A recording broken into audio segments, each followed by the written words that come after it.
Auschwitz concentration camp, 1945. Chapter 19. After a few months at Birkenau, we were told Auschwitz needed workers. Since Auschwitz was nearby, a sister camp to Birkenau, they marched us down the road and across the fields to get there. Our capo stopped us at the station where we waited for new prisoners to join us. You could tell they were new because they stepped off the trains in real clothes, not camp uniforms, with their luggage and children in tow. "Leave your luggage," the Nazis told them. "Why? We were told to bring it with us," they argued. The Nazis promised them it would all be returned to them in due time, and the new prisoners believed them. The Nazis loved having new prisoners who didn't know what was coming. It amused them. I could only feel sorry for these new arrivals. They had no idea the waking nightmare that lay in wait for them. "Have you heard of Auschwitz?" our capo asked the new prisoners. "No? Someone's waiting for you inside. Do you know who?"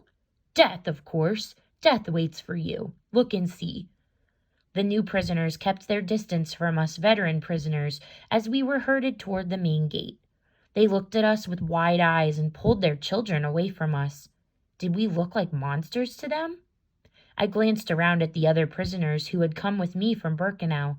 We were skin and bones, with shaved heads and shuffling gaits and red skin on our arms where they'd tattooed us. Our eyes were sunken into our heads, our ears stuck out like donkey ears, and we must have smelled wretched, though, of course, we'd all been long accustomed to our stench. I was 15, maybe 16, and I looked like a 60-year-old man. To these people just off the train, we all must have looked like escaped mental asylum patients, with our shaved heads and our wooden shoes and oversized blue and gray striped uniforms. If only they knew that this was what awaited them, if they weren't taken right to the gas chambers and the furnaces. We passed under the front gates of Auschwitz, where the German words "Arbeit macht frei" were written above the gate. I knew enough German to translate it. Work makes you free. A smiling SS guard told us a very different story as we passed. "You come in through the front gate," he said, "but the only way out is through the chimney." I looked up with the new prisoners to the tops of the brick chimneys, where a thick black smoke poured out into the blue-white sky. The crematorium. Little flecks of gray fluttered down all around us, collecting on puddles of water in the yard. I watched a little girl in a blue dress catch one on her tongue like snow. I didn't have the heart to tell her it was the ashes of the people who had come before us. I recognized the assembly yard before they ever told us what it was. They all looked the same. A big, muddy field surrounded by barbed wire fence with a bullet-ridden brick wall especially for executions. Auschwitz prisoners in charge of crowd control organized us into a single-file line. One of them shambled up the line, whispering urgent advice. "You're 18, you're in good health, and you have a trade. You're 18, you're in good health, and you have a trade." "What?" said the man in front of me. He wore black trousers and a black vest over a clean white shirt, and he stood with his wife and their young son. The boy couldn't have been more than 10. What did that man say? Why should I tell them I'm 18? "Your boy," I said. "Tell them your boy is 18 and has a trade." They recoiled when they saw me, monster that I was. "See if you don't look the same in a year," I thought. "What? But that's preposterous. He's 9. He's just a boy," the woman said. I left it. A Nazi soldier was walking by, and I wasn't going to get caught talking. We had been lined up so someone at the table ahead could process us, and slowly I made my way to the front. 3 Nazi officers sat at the table. The 2 officers on the sides wore brown shirts and pants, but the man in the middle wore the black of a senior officer. He looked immaculate, with a shining black cap, polished medals, and neat white gloves, like a traffic policeman. No one was so clean in a camp ever, not even the camp commandants. This was a man of importance, I could tell right away. He held a baton in his right hand, and with a flick of it to the left or right, he was separating the line. One direction I knew would be for the camp work detail. The other would be for the furnaces. "Good material this time," I heard him say as we got closer. Yes, Herr Dr. Mengel, one of the brown shirts told him. Next, Mengel told the family in front of me. How old are you? I am 39, my wife is 36, and our son is 9, the man told Mengel. Are you healthy? Mengel asked the man. Yes, only my wife had pneumonia recently, and she's still weak from it. I closed my eyes. The man was telling them too much and not the right things. Your occupation? Mengel asked. I am a clerk. Not any more, Mengel told him. He waved his baton to the right for the man and to the left for the woman and the little boy. Capos came and pulled them apart. Wait, where are you taking them? The man asked, looking terrified. Papa, the boy cried. He reached for his father, but an SS officer pulled him and his mother away while another officer pushed the father to the right. Next, Mengel said to me. How old are you? I stood as tall as I could. 18, I lied. Are you healthy? As an ox, I lied again. It was all I could do, not to waver as I stood. What is your occupation? I could hardly tell them student.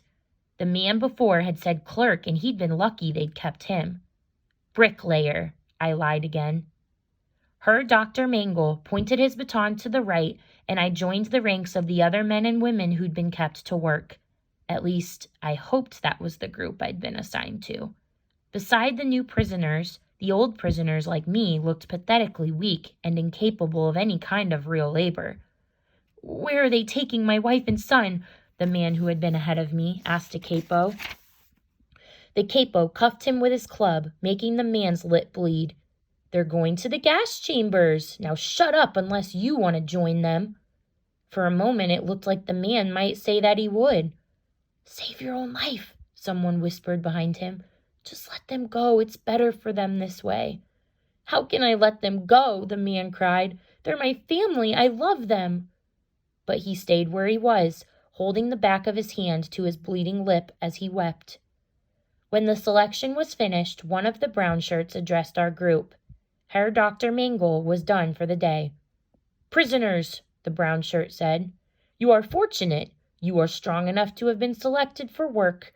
Once all the Jews of Europe are collected into our camps, we will organize a new Jewish state for you, where you will be free.